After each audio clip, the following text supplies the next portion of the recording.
Bismillahirrahmanirrahim. Bismillahirrahmanirrahim. Assalamualaikum warahmatullahi wabarakatuh.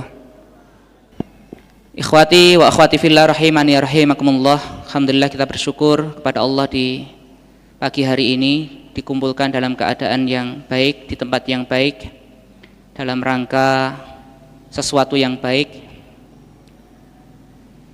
Datangnya kita di kajian ini bukan semata-mata hanya ingin sekedar menambah wawasan atau menambah ilmu pengetahuan, tetapi insya Allah ada upaya yang lebih tinggi daripada itu semua, yaitu linusratil Islam wal muslimin, di dalam rangka menolong agama Allah dan menolong kaum muslimin. Salawat dan salam semoga Allah limpah curahkan kepada beliau, junjungan kita Rasulullah Muhammad sallallahu alaihi wasallam, kepada keluarga, sahabat dan para pengikutnya yang setia menjalankan sunnahnya hingga yaumul qiyamah. Dan kita berdoa, berupaya dapat mengikuti jejak beliau sallallahu alaihi wasallam sampai nanti Allah memanggil kita. Teman-teman yang dirahmati oleh Allah Ta'ala, di kesempatan hari ini saya diberikan kesempatan untuk berbicara tentang negeri Syam. Mungkin selama ini ada beberapa teman yang sudah mengikuti tentang saya, baik melalui akun-akun media sosial ataupun di beberapa video yang memang pernah di situ saya pernah berbicara tentang negeri Syam. Nah, di kesempatan hari ini kita akan kembali berbicara tentang negeri Syam, mungkin berbeda dari yang selama ini kita dengar. Kalau kita berbicara tentang negeri Syam, maka sesuatu yang paling menonjol dari negeri Syam itu yang kita dengar adalah Palestina. Mungkin karena apa? Palestina itu beritanya sangat masif dan sebuah berita yang disepakati oleh banyak orang, Palestina. Tetapi kalau kita berbicara tentang negeri Syam, ini bukan hanya berbicara tentang Palestina, tapi berbicara pada negeri yang lebih luas lagi daripada Palestina. Nah, ketika kita berbicara tentang negeri Syam, apa yang kita bayangkan di kepala kita, atau selama ini yang kita dapatkan dari apa informasi yang kita dapatkan, yang kita cerna itu seperti apa? Maka ada beberapa kesimpulan yang saya perhatikan ketika orang-orang berbicara tentang negeri Syam, tentang Suriah, tentang Palestina, ada keterputusan di sini. Keterputusan apa? Keterputusan informasi, iya, dan akibatnya ini mengakibatkan ada kesimpulan yang salah dalam menyikapi negeri Syam. Kalau kita berbicara tentang negeri Syam, maka kita tidak berbicara tentang kalau kita tidak mengatakan gini, la natakallam anil insaniyah, kita tidak berbicara tentang kemanusiaan. La natakallam anil hurub, kita tidak berbicara tentang perangan yang terjadi di sana. La natakallam anid dima'il muslimin, kita tidak sekedar berbicara tentang darahnya kaum muslimin yang tertumpah di sana. La natakallam an iqtisabil ardi, kita tidak hanya berbicara tentang penjajahan atau perampasan tanah yang dilakukan oleh orang-orang kafir. Ketika kita berbicara tentang negeri Syam, kita berbicara sesuatu yang sangat besar, saking besarnya mungkin tidak akan cukup ini waktu satu hari satu malam untuk kita bahas tentang negeri Syam ini. Nah, saya ingin mengajak teman-teman melompat lebih jauh dan lebih tinggi tentang Syam ini. Dengan apa yang saya lihat di sana, dengan apa yang pernah saya dengar di sana, dan dari apa yang saya pelajari dari kitab-kitab ulama tentang negeri Syam. Coba sekarang saya tanya, kalau kita berbicara tentang Syam, contohnya Palestina, apa yang tergambar di otak kita tentang Palestina selama ini? Yang tergambar adalah Free Palestine, Palestina merdeka. Kalau digambarkan lagi lebih mengerucut, Palestina itu apa sih? Palestina itu adalah Gaza. Gaza itu apa sih? Kalau dikerucutkan lagi, Gaza itu adalah Hamas, Harakah Mukawamah Al-Islamiyah, gerakan perlawanan Islam. Cuma muter-muter di situ. Hingga akhirnya wawasan kita tentang Syam ini hanya sebatas itu saja, dan akhirnya membuat kesimpulan-kesimpulan yang salah kita di dalam menyikapi bumi Syam ini. Teman-teman yang dirahmati oleh Allah Ta'ala, Allah Ta'ala berfirman di dalam surah Al-Isra ayat yang pertama yang sering kita dengar di perayaan Isra Mi'raj. A'udzubillahi minasyaitonirrajim. Subhanalladzi asra bi'abdihi lailan minal masjidil harami ilal masjidil aqsa alladzi barakna haulahu linuriyahu min ayatina. Al-ayah. Maha suci Allah yang telah memperjalankan hambanya Muhammad di malam hari dari Masjidil Haram ke Masjidil Aqsa di mana kami berkahi sekelilingnya. Oke.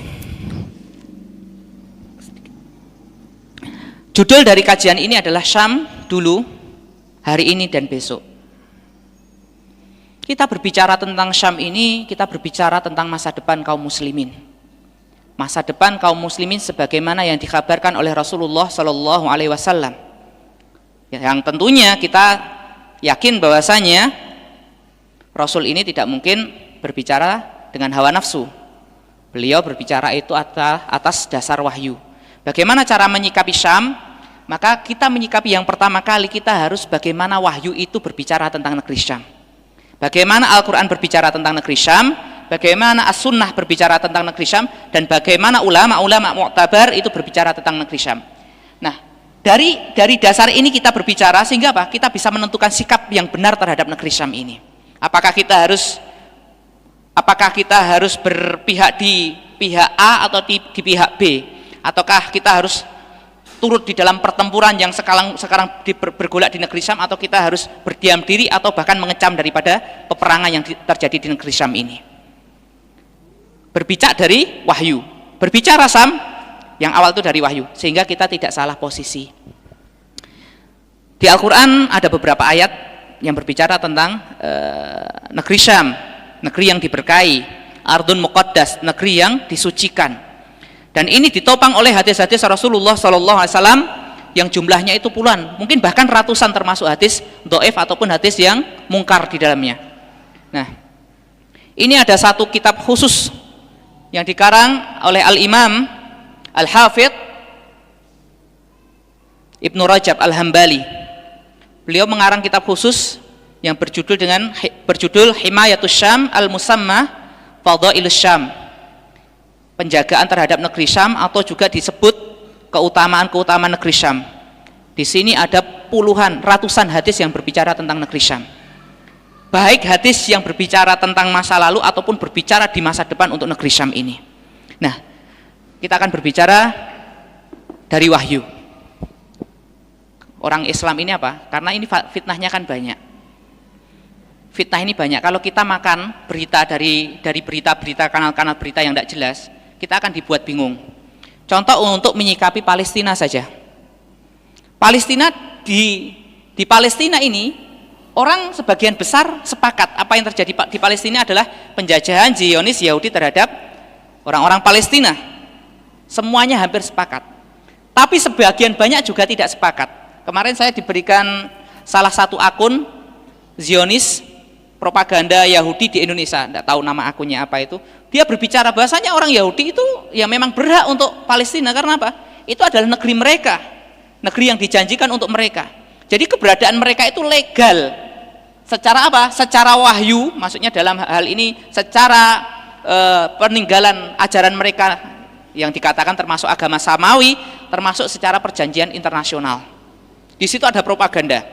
Dan sebagian orang kita melihat ada Yahudi berkulit coklat yang mereka ini membela. Ya, Yahudi kulitnya coklat pakai songkok. Pakai songkok.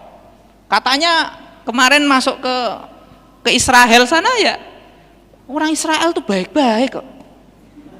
Baik orangnya itu. Saya disambut dengan baik, pulang juga diamplopi. Amplopnya dolar amplopnya. Jadi salah kalau sekarang itu ada propaganda mengatakan bahwasanya Zionis Yahudi adalah penjajah, itu salah. Itu hanya upaya yang ditunggangi oleh kaum radikal fundamentalis untuk merusak keharmonisan dunia. Tahu oknumnya siapa? Enggak usah disebut bisa besok digeruduk rumah antum.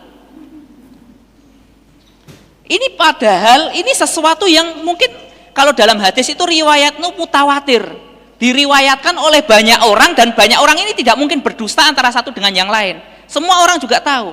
Nah ini ada orang Indonesia datang ke sana mengakui bahasanya Israel itu adalah baik. Padahal dia tidak tahu baiknya itu disambutnya baik. Nggak ngerti kalau statusnya itu nggak naik, nggak mungkin dia diakui menjadi Yahudi atau apapun namanya. Tetap statusnya itu adalah goyim. Goyim itu apa?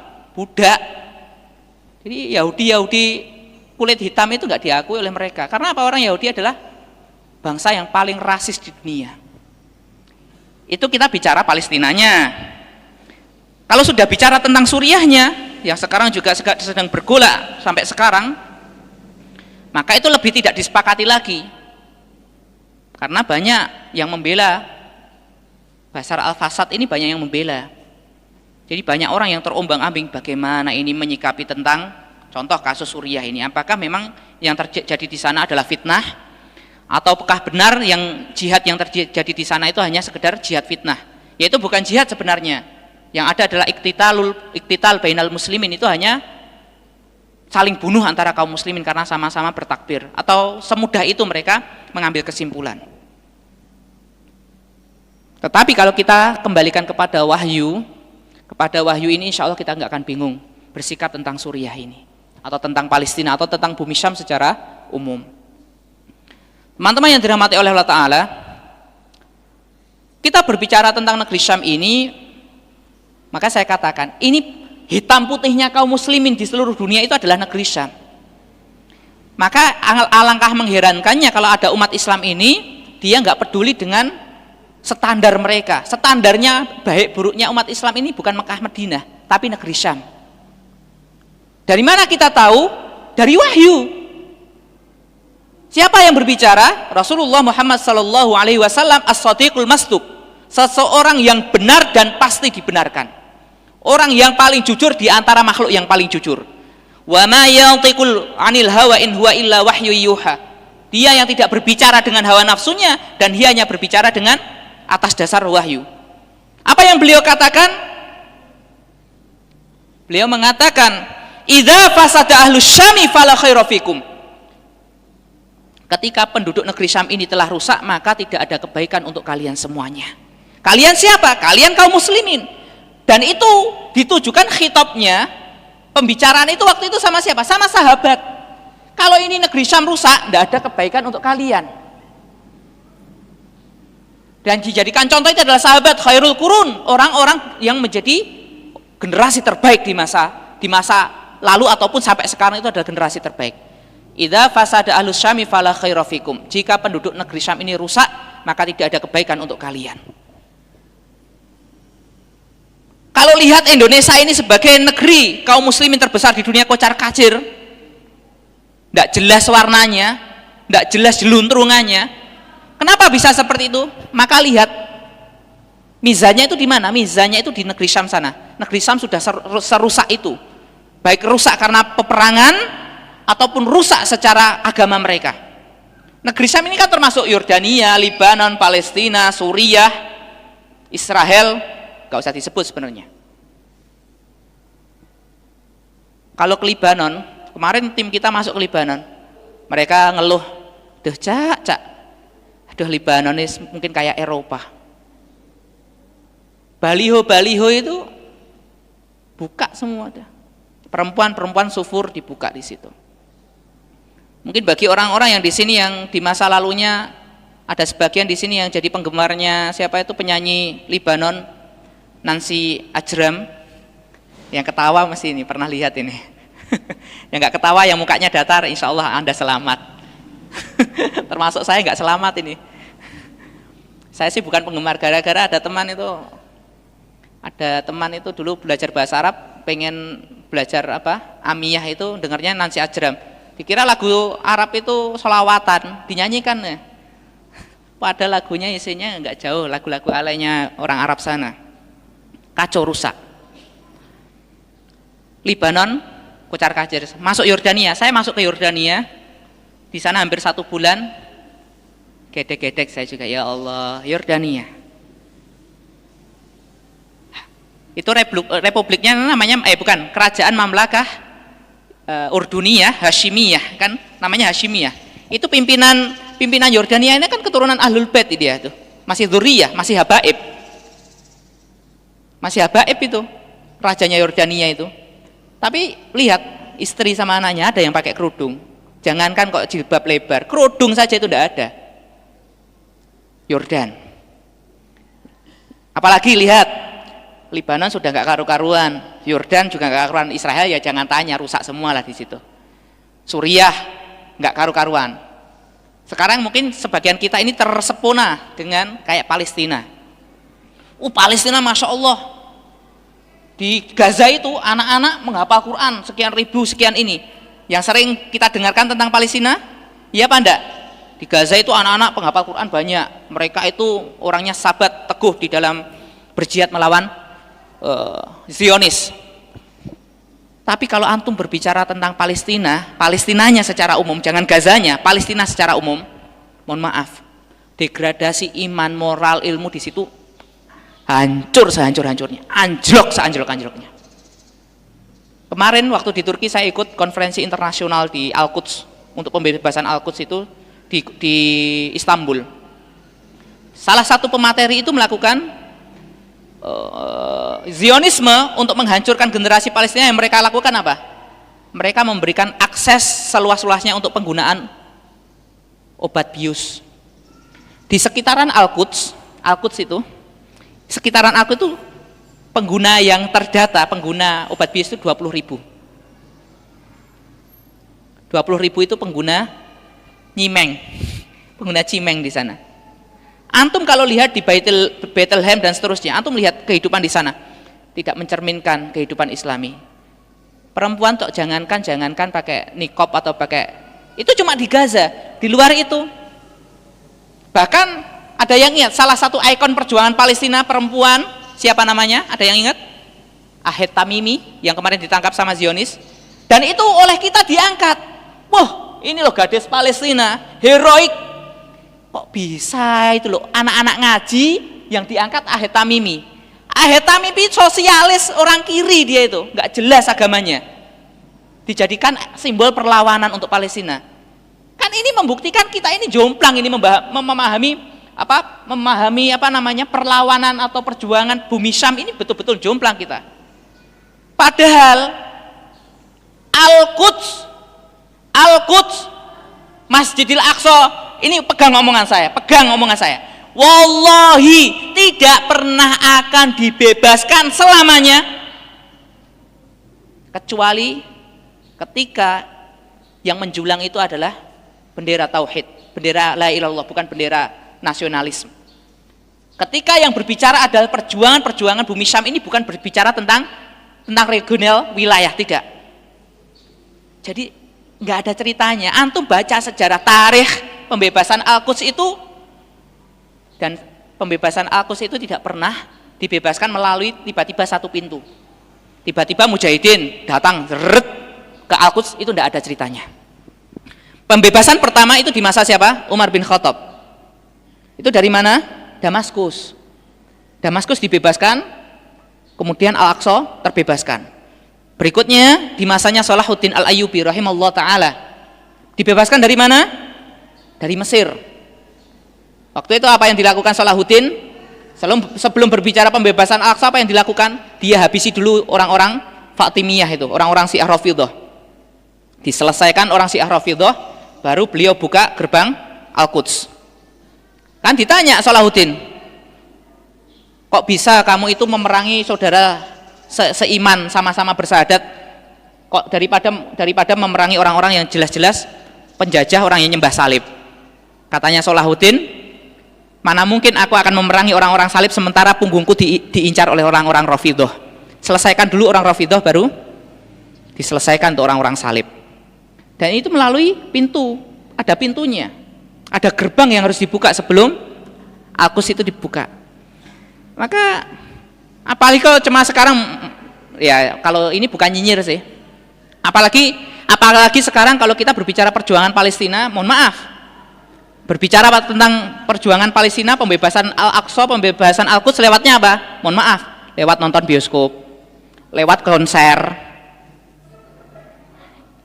Ini kira-kira jalannya ketemu apa Anda ini? Nggak bakal ketemu. Free Palestine, konser, yang ditanggap siapa? Perempuan. Terlepas dari khilafnya hukum musik, kalau sudah perempuan di tengah begini dia konser, maka saya kira itu ulama sudah ijma, nggak boleh. Kalau kamu mau menghalalkan musik, ini terlepas dari apapun. Bagaimana ceritanya bebaskan Al-Aqsa? Itu tidak ada ceritanya. Kalau untuk mengumpulkan massa, mengumpulkan dana is oke lah. Cuma kalau berbicara tentang kemenangan intisarul muslimin, kemenangannya kaum muslimin, nonsense. Itu tidak ada jalan, tidak ada hubungannya, tidak ada setrumnya itu, tidak ada setrumnya sama sekali. Oke, kembali kepada bagaimana wahyu itu menyikapi tentang bumi Syam. Rasulullah Shallallahu Alaihi Wasallam, beliau banyak di sini, nanti sebagian saya kutip. Beliau mengatakan di dalam hadisnya tadi, idza fasad al-syami fala khaira fikum. Bahkan di akhir zaman ketika terjadi tentang fitnah merajalela, tempatnya iman itu di negeri Syam, itu benar. Sebagaimana yang disabdakan oleh beliau sallallahu alaihi wasallam. Kenapa kita harus peduli terhadap negeri Syam ini?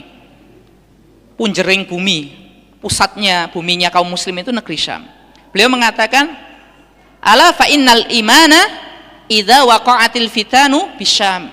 Ingatlah, sesungguhnya ketika terjadi fitan, jamak dari fitnah. Fitan itu adalah fitnah yang banyak sekali. Idza waqa'atil fitan ala fa innal imana idza waqa'atil fitanu bisyam. Ingatlah ketika terjadi fitnah merajalela, tempatnya iman itu di negeri Syam. Kalau Anda sudah merasa berada di masa fitnah, berada di gelombang fitnah sampai bingung menentukan mana yang hak, mana yang batil, mana yang terang, mana yang gelap, mana yang putih, mana yang hitam, maka kalau kamu ingin mencari bentuk prototipe iman paling tinggi, model iman paling tinggi, jangan toleh-toleh kamu, maka lihatlah ke negeri Syam. Jangan lihat di Indonesia ini tidak disebut.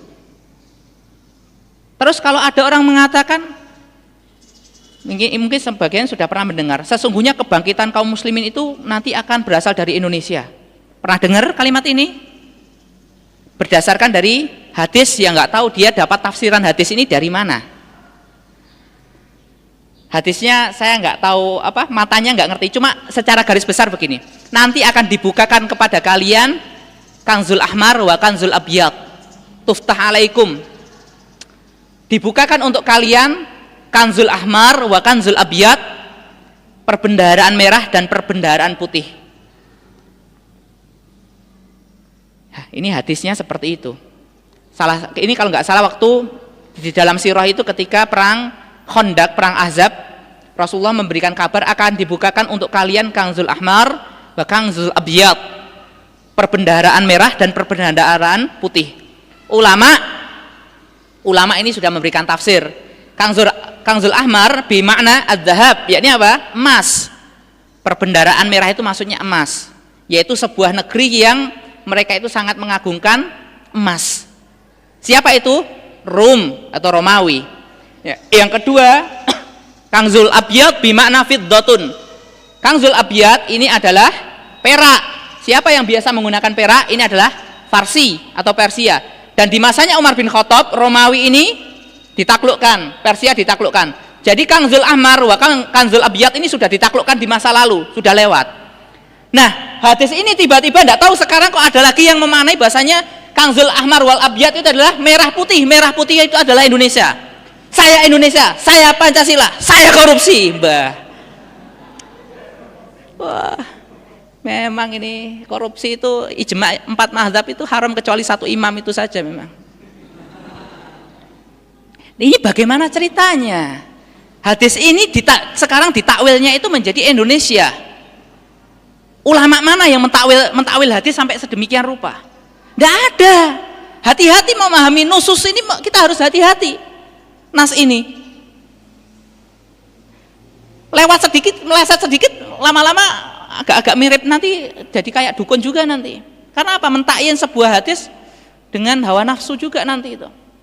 Indonesia itu akan menjadi, karena sesuai hadis, yaitu apa? Kanzul Ahmar wal Kanzul Abiyat, yaitu perbendaharaan merah dan putih. Merah putih itu adalah Indonesia. Kenapa tidak Polandia sama Monaco sama merah putihnya? Atau Singapura yang benderanya juga merah putih. Nah, terus ada lagi yang mengatakan, kami sangat yakin bahwasanya, ada pernah mendengar ceritanya orang Palestina mengatakan bahwasanya yang akan membebaskan adalah orang Indonesia. Pernah dengar kata-kata ini? Saya itu bukan berarti minder, tidak. Wallahi bukan berarti minder, tidak. Masalah ini. Senang kita disebut Indonesia akan menjadi penakluk Palestina atau penakluk Al-Aqsa dan seterusnya. Tetapi itu nak ngomong keduren kalau saya mengatakan. Keduren. Karena apa? Anasir tamkin wal intisar ini nggak tercapai di Indonesia ini. Faktor-faktor pendukung untuk mendukung kemenangan dan tamkin dan kejayaan untuk kaum muslimin atau sahwa islamiyah al-alamiyah, kebangkitan secara Islam ini Indonesia tidak mencukupi di situ. Jadi sama sekali nggak mencukupi. Contoh sekarang, apa sih indikasi umat Islam mungkin akan kembali kepada kejayaannya? Contoh gelombang hijrah. Percaya sama saya, gelombang hijrah yang saat ini itu masih jauh untuk mencukupi syarat tamkin daripada yang dijanjikan oleh Allah dan Rasulnya. Kenapa? Hijrah kita itu, gelombang hijrah ini adalah gelombang hijrah casing. Kita akui gelombang hijrahnya adalah gelombang hijrah casing. Wallahi anak sedang nangani anak-anak yang sedang senang dengan hijrah. Penampilannya hijrah total sampai puncak. Yang laki-laki total sampai puncak, dari atas sampai bawah sunnah semua. Yang perempuan dari atas sampai bawah itu sunnah semua. Begitu ditanya, udah ngaji berapa? Beberapa tahun. Oke, saya tidak ingin merendahkan kalian semua. Saya hanya ingin tahu. Sebelum berbicara yang panjang lebar, saya mengatakan, saya ingin tanya, ada yang tahu enggak bedanya syarat sama rukun sholat? Pelajaran saya kelas 4 SD. Puluhan anak itu toleh. Ada yang dari UIN, toleh. Nah, udah nggak usah berbicara tentang tamkin, kita bicara sholat lagi, saya bilang. Bedakan rukun sama syarat aja nggak paham. Dan Indonesia ini masih jauh. Sekarang nanti akan saya berikan perbandingan bagaimana Syam itu lebih layak untuk dijadikan sebuah model untuk kebangkitan umat ini. Dari apa yang saya lihat dan apa yang saya dengar selama 1 tahun di sana. Baik. Jadi tadi ketika terjadi fitnah merajalela, maka palingkanlah pandanganmu itu ke negeri Syam. Carilah iman itu di negeri Syam. Kalau kamu cari iman yang betul-betul, carilah ke negeri Syam. Nah, keimanan apa? Sekarang kalau kita berbicara tentang keimanan, ada satu kelompok yang mana kelompok ini kelompok yang dijamin oleh Allah dan Rasulnya ada di setiap masa, dan ini adalah kelompok terbaik di masa itu. Itulah yang biasa dijadikan rebutan oleh kita, yang biasa kita sebut dengan at-taifah al-dhahirah at-taifah al-dhahirah, atau juga yang dikatakan sebagai at-taifah al-mansurah. Kita berbicara tentang taifah al-mansurah. Taifah al-mansurah atau biasanya kita sebut namanya adalah kelompok yang ditolong oleh Allah Ta'ala. Kalau taifah dhahirah adalah kelompok yang eksis. Nah, ada hubungannya dengan negeri Syam apa? Jadi teman-teman yang dirahmati oleh Allah Ta'ala, di setiap masa ini di tengah pasang surutnya kaum muslimin, itu ada satu kelompok, mau pasangkah mau surut ini pasti akan ada kelompok ini, kelompok yang terbaik di masanya, kelompok kecil terbaik di masanya. Terbaik apa? Terbaik keimanannya, terbaik keilmuannya, terbaik jihadnya, terbaik kesabarannya, terbaik dari sisi akhlaknya. Kelompok, kalau dalam piramidanya, kelompok paling puncak, kelompoknya paling sedikit tapi paling puncak dalam piramida kaum muslimin ini.